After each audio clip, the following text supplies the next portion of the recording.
Hello दोस्तों, welcome to my YouTube channel. आज हम पढ़ने वाले हैं सामान्य विज्ञान मतलब जनरल साइंस में बहुत ही महत्वपूर्ण टॉपिक कोशिका। इसमें हम कोशिका के बारे में संपूर्ण जानकारी पढ़ेंगे। तो सबसे पहले हम जानते हैं कोशिका की खोज के बारे में।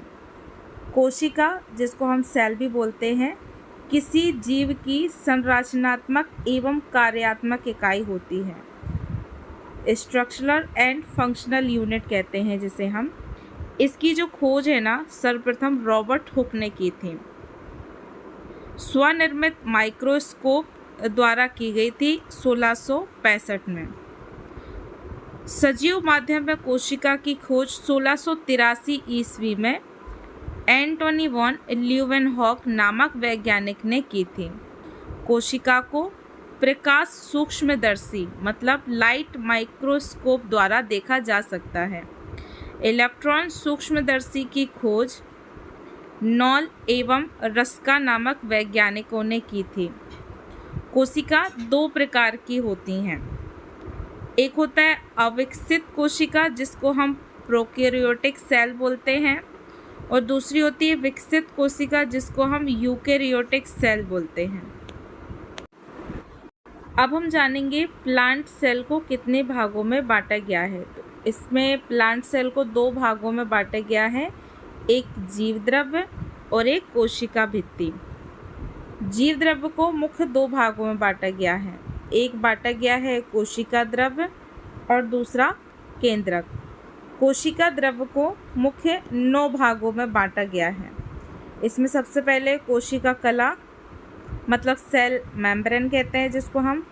नेक्स्ट सूत्र कणिका, जिसको हम माइटोकॉन्ड्रिया बोलते हैं। नेक्स्ट गोल्जिकाएं, जिसको हम गोल्जी बॉडी बोलते हैं। नेक्स्ट लवक, जिसको हम प्लास्टिड बोलते हैं।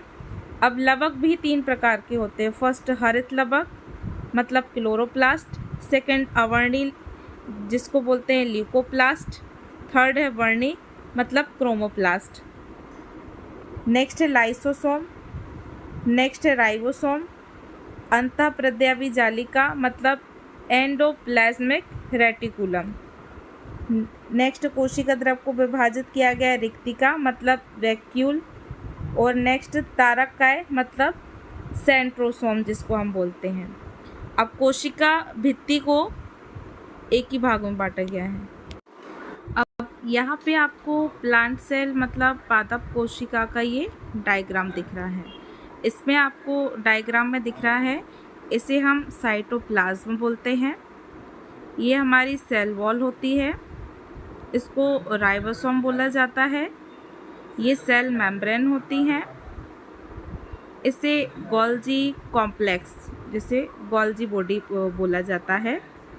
ये न्यूक्लियस होता है, इसे हम माइटोकॉन्ड्रिया बोलते हैं, और इसे प्लास्टिड बोला जाता है। इसे एंडोप्लाज्मिक रेटिकुलम बोला जाता है। ये जो डायग्राम आप सामने देख रहे हैं, ये डायग्राम है प्लांट सेल मतलब पादप कोशिका का।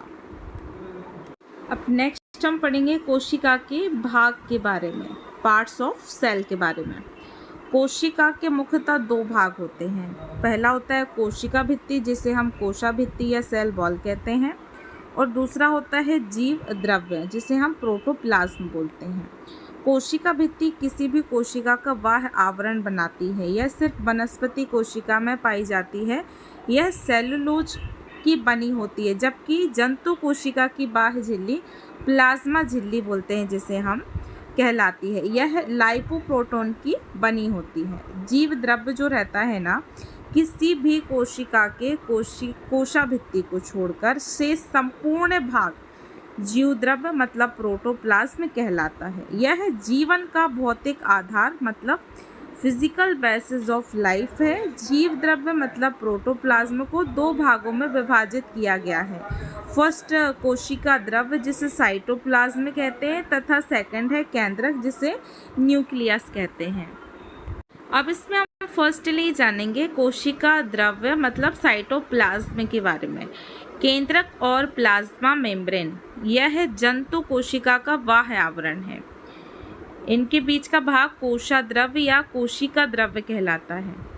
कोशिका के सभी आवश्यक अंग इसी भाग में पाए जाते हैं, जो कि कोशिका अंगक मतलब सेल ऑर्गेनेलिस कहलाते हैं। कोशिका अंगक निम्न हैं, जैसे फर्स्ट है अंतःप्रद्रवी जालिका, जिसे एंडोप्लाज्मिक रेटिकुलम कहते हैं।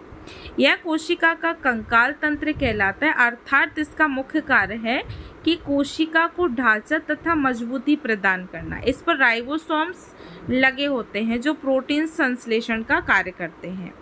अब नेक्स्ट हम जानेंगे माइटोकॉन्ड्रिया। माइटोकॉन्ड्रिया इसे कोशिका का ऊर्जा गृह मतलब पावर हाउस कहते हैं, क्योंकि इसमें भोजन सिर्फ कार्बोहाइड्रेट का ऑक्सीकरण होता है। भोजन के ऑक्सीकरण को कोशिका श्वसन या अंतः श्वसन इंटरनल रेस्पिरेशन कहते हैं। भोजन के ऑक्सीकरण के फलस्वरूप ही ऊर्जा एटीपी के रूप में बनती है तथा संग्रहित होती है।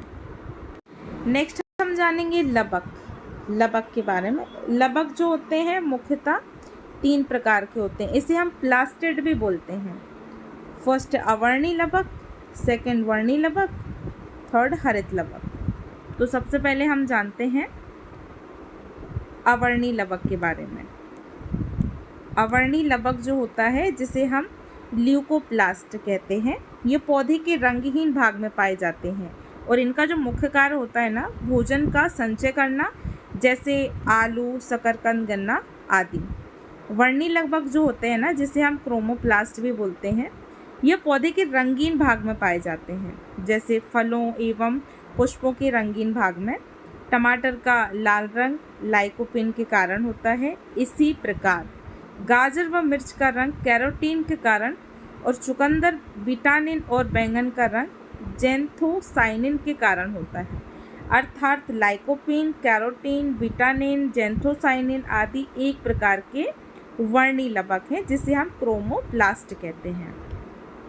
नेक्स्ट हम जानेंगे हरित लबक के बारे में, जिसे हम क्रोमोप्लास्ट कहते हैं। इसे पादप कोशिका का रसोई घर मतलब किचन रूम कहा जाता है। पौधों का हरा रंग इसी के कारण होता है। हरित लबक का मुख्य अवयव कंपोनेंट मतलब क्लोरोफिल है, जिसमें मैग्नीशियम धातु पाई जाती है। इसका मुख्य कार्य जो होता है ना, सूर्य के प्रकाश की उपस्थिति तथा वायुमंडल के कार्बन डाइऑक्साइड की उपस्थिति में भोजन का निर्माण करना होता है। लबक जो प्लास्टिड होते हैं ना, ये याद रखने वाली बात है, लबक और प्लास्टिड केवल वनस्पति कोशिका में ही पाए जाते हैं। लबक, जिसको हम प्लास्टिड भी बोलते हैं, केवल वनस्पति कोशिका में ही पाए जाते हैं। अब हम नेक्स्ट जानेंगे लाइसोसोम के बारे में। लाइसोसोम इसमें विभिन्न हाइड्रोलिक एंजाइम भरे होते हैं। इसका जो मुख्य कार्य है ना, भोजन पाचन मतलब फूड डाइजेशन होता है। जब यह फट जाती है ना, तो कोशिका को नष्ट कर देती है, जिसके कारण इसे कोशिका की आत्महत्या की थैली मतलब suicidal bag of the cell कहते हैं। यह मुख्यतः जंतु कोशिका में पाई जाती है। यह कोशिका का अवशिष्ट पदार्थों मतलब वेस्ट मटेरियल का अवशोषण मतलब एब्जॉर्ब कर लेता है। अब नेक्स्ट हम जानेंगे राइबोसोम के बारे में। राइबोसोम यह प्रोटीन निर्माण का कार्य करता है, इसलिए इसे प्रोटीन संश्लेषण का प्लेटफॉर्म ऑफ प्रोटीन सिंथेसिस कहते हैं। नेक्स्ट हम जानेंगे सेंट्रोसोम के बारे में। सेंट्रोसोम यह केवल जंतु कोशिका में पाया जाता है। इसका मुख्य कार्य कोशिका विभाजन में सहायता करना है। नेक्स्ट हम जानेंगे गोल्जी बॉडी के बारे में। इसे कोशिका का ट्रैफिक पुलिस कहा जाता है। इसका मुख्य कार्य वसा फैट का संचय करना और स्रावण करना है। अब याद रखने वाली बात है, ये जो सभी कोशिकांग है ना, ये कोशिका द्रव्य के भाग हैं। जो अभी हमने सभी कोशिकांग पढ़े हैं, देखे हैं वीडियो अभी, वो उपरोक्त सभी कोशिकांग कोशिका द्रव्य के भाग हैं। नेक्स्ट हम जानेंगे केंद्रक मतलब न्यूक्लियस के बारे में। इसे कोशिका का डायरेक्टर एंड कंट्रोलर कहा जाता है। केंद्रक मतलब न्यूक्लियस, इसे कोशिका का डायरेक्टर एंड कंट्रोलर कहा जाता है। केंद्रक की खोज 1831 में रॉबर्ट ब्राउन ने की। यह कोशिका के बीच में स्थित होता है और यह कोशिका के सभी कार्यों पर नियंत्रण रखता है। केंद्रक छिद्रयुक्त झिल्ली से घिरा होता है, जिसे केंद्रक झिल्ली मतलब न्यूक्लियर मेम्ब्रेन कहते हैं। केंद्रक के दो भाग होते हैं, केंद्रिका मतलब न्यूक्लियस और केंद्रक द्रव्य मतलब न्यूक्लियोप्लाज्म। डीएनए और आरएनए केंद्रक द्रव्य में पाए जाते हैं। अब याद रखने वाली बातें हैं कि सबसे छोटी जो कोशिका है ना,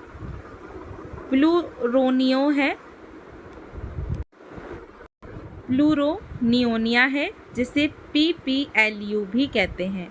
सबसे छोटी कोशिका का नाम है प्लूरोनियोनिया, जिसे PPLU भी कहते हैं। सबसे बड़ी कोशिका है शुतुरमुर्ग का अंडा, जो 170 इंटू 155 mm का होता है। सबसे लंबी कोशिका है तंत्रिका तंत्र, जिसे न्यूरॉन भी कहते हैं। अब हम जानेंगे कोशिका में पाए जाने वाले विभिन्न अवयव। कोशिका में कौन कौन से अवयव पाए जाते हैं? तो पहले तो सर्वाधिक रूप से जल पाया जाता है, जो कि 75 से 85% होता है। सेकंड नंबर पे प्रोटीन पाया जाता है, जो 9% से 12% तक होता है। फिर कार्बोहाइड्रेट 2% होता है, वसा 2% से 3%, डीएनए 0.4%, आरएनए 0.7%, कार्बनिक पदार्थ 0.4%, अकार्बनिक पदार्थ 1.5%। अब हम नेक्स्ट जानेंगे कोशिका में पाए जाने वाले विभिन्न तत्व के बारे में। इसमें सबसे पहले oxygen 65%, carbon 18%, hydrogen 10%, nitrogen 2.5%, calcium 0.15%, sodium 2%। इसमें याद रखने वाली बात है, कोशिका के अध्ययन को कोशिका विज्ञान मतलब साइटोलॉजी कहते हैं। अब हम नेक्स्ट जानेंगे कोशिका विभाजन के बारे में, मतलब सेल डिवीज़न के बारे में। कोशिका विभाजन की प्रक्रिया की जानकारी सर्वप्रथम 1855 में विर्चाउ को हुई। कोशिका में विभाजन मुख्य 3 तरीके से होता है। पहले तो असूत्री विभाजन, जिसे हम एमिटोसिस बोलते हैं। जीवाणु, नील हरित शैवाल, ईस्ट, अमीबा तथा कुछ अन्य प्रोटोजोआ आदि जिनमें अविकसित कोशिकाएं होती हैं, उनमें असूत्री विभाजन होता है। नेक्स्ट हम जानेंगे कोशिका विभाजन में समसूत्री विभाजन को, जिसे हम मीटोसिस कहते हैं। समसूत्री विभाजन सिर्फ कायिक कोशिकाओं मतलब सोमैटिक सेल में होता है। समसूत्री विभाजन में कुछ पॉइंट दिए गए, जैसे 1882 ईस्वी में वॉल्टर फ्लेमिंग द्वारा ही कोशिका के इस विभाजन को मीटोसिस मतलब समसूत्री विभाजन नाम दिया गया। समसूत्री विभाजन इंटरफेस, प्रोफेस, मेटाफेस, एनाफेस तथा टेलोफेस जैसी 5 अवस्थाओं में संपन्न होता है। दो कोशिका विभाजनों के बीच की वह अवधि जिसमें कोशिका स्वयं को विभाजन के लिए तैयार करती है, इंटरफेस कहलाती है। दो कोशिकाओं विभाजन के बीच की वह अवधि जिसमें कोशिका स्वयं को विभाजन के लिए तैयार करती है, इंटरफेस कहलाती है। प्रोफेस विभाजन की प्रथम अवस्था है। इसके अंत तक केंद्रक विलुप्त हो जाता है। गुणसूत्र मध्य रेखा, जिसे हम यूक्वेटोरियल प्लेट मतलब यूक्वेटोरियल प्लेट कहते हैं, मेटाफेज में आते हैं। एनाफेज सबसे कम अवधि 2 से 3 मिनट में संपन्न होने वाली अवस्था है। इसमें क्रोमेटिड UV या L की आकृति ले लेते हैं। समसूत्री विभाजन की अंतिम अवस्था टेलोफेज कहलाती है। समसूत्री विभाजन के परिणाम स्वरूप एक जनक कोशिका 2 संतति कोशिकाओं का जन्म होता है। समसूत्री विभाजन के परिणाम स्वरूप बने प्रत्येक संतति कोशिका में गुणसूत्रों की संख्या जनक कोशिका के समान ही होती है। समसूत्री विभाजन के कारण जीवों में वृद्धि एवं विकास होता है। कुछ सूक्ष्म जीवों में इसी विभाजन के द्वारा अलैंगिक प्रजनन की क्रिया होती है। समसूत्री विभाजन द्वारा शरीर में नवीन कोशिकाओं का निर्माण होता है। इस प्रकार शरीर की मरम्मत होती है एवं घाव भरते हैं। अब हम कोशिका विभाजन में नेक्स्ट जानेंगे अर्धसूत्री विभाजन, जिसे हम मियोसिस भी कहते हैं। इसे न्यूनकारी विभाजन भी कहते हैं।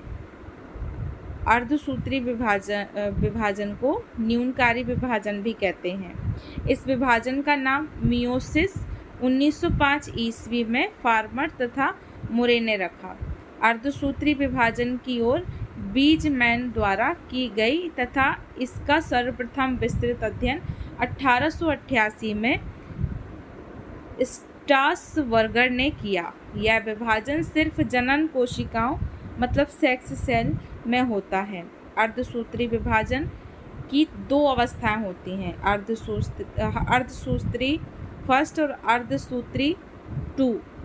अर्धसूत्री फर्स्ट विभाजन में 4 अवस्थाएं पाई जाती हैं, प्रोफेज 1, मेटाफेज 1, एनाफेज 1 तथा टेलोफेज 1।